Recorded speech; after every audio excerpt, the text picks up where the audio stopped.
لور دی راول هغه ته و چې اقامت وکي، بل لور دی راول هغه ته و چې امامت وکي. ځکه ته امامت کې ستا خزه به زنانه نه کوي، ته اذان کې سړی ستاسو زنانه نه کوي، ته اقامت کې ستاسو زنانه نه کوي. ولی د زنانه आवाज عورت ده، نو چې کله आवाज ورله عورت منی اذان اقامت او امامت پې نه کوي، نو بیا د خدای مسلمانه دا نور پر غونه ولا ول منی. ورته جمعات ته راوله مخ کې سب کې ودروا، د سر نه صادر لري کا کلاوه ودروا،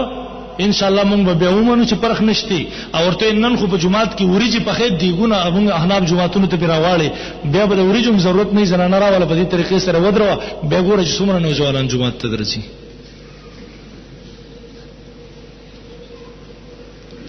یار چې کومه جنازه غیر مقلدین کوي وابیان راځي ا جنازه هغه پړاوي، نو هغه جنازو لمور زی زکه مورځي دې کې بدا وابي او سپاسيږي خو په غلطي طریقې سره کې تاسو ته بزین کې دراچې د تاسو طریقه د جنازې غلطه را.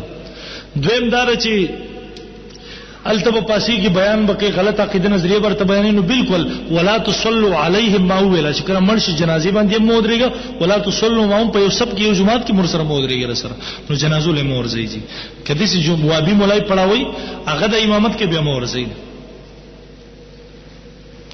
منځن ورسته دعا جایز ده کنه ده، نو ها اجتماعي دعا د فرض ورسته د نبی صلی الله علیه وسلم نه ثابت ته ګڼ احادیث پښته. د اهل سنت والجماعت یو کس وفات دي په وابي امام باندې د جنازه کول څنګه دي، نو ما خو بار بار د خبري وضاحت کوم چې مې کوي په خپل جنازه ول غر کوي. د اخرنی الله ته په جرګه ورتلل دي، تاسو دې سړی وروستره چې هغه د الله د قران او د نبی رسول الله د حدیثونو باغی دي، نو په باندې ولي کوي.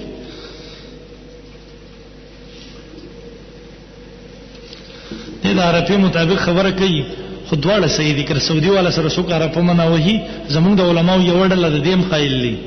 زمونږ د علماو بل ډله د دیم قایل دي چې خپل پاکستان مطابق نو که څوک د هر مطابق کې جنگ جګړې په دین نه دي پکار ان شاء الله. بس ته زه دوه وکړم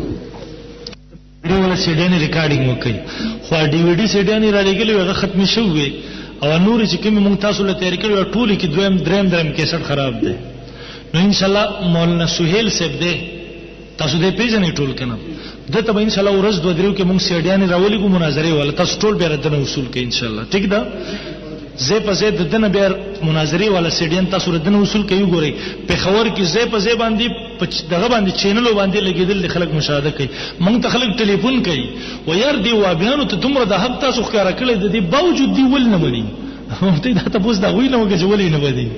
او بس زدید مفاد ورته ملاوي کې نه مني. بس دیو په دنیا کې په چا باندې په زور منل نشته، په دلایل سره په مونږ ومنل ان شاء الله چې قیامت ورځ راشي الته چې جهنم وای ان شاء الله بیا ورځ باندې ومني، دلته په دلایل سره نه مني، نو باقي مونږ مکلف نه یو، دلایل مونږ پېښل چې نه مني. بس مې یذلل فلا هادی له چې الله سو غفرا الله چاته هدایت کول نه غواړي انسان نشي انك لا تهدي من احببت ولكن الله يهدي من يشاء. موږ الله نو دعا کوو چې الله ورته هدایت وکړي، ټول مسلمانانو ته الله موږ تبلیغي جماعت ته پوره امت غم کوي الحمدلله الله دې ټول مسلمانانو ته هدایت وکړي. نو موږ الله دې وابیانو ته هدایت وکړي، اوس کې هدایت نصیب کړي ان شاء الله د قیامت پر ورځ به پته لګي. دعا وکړي اللهم رب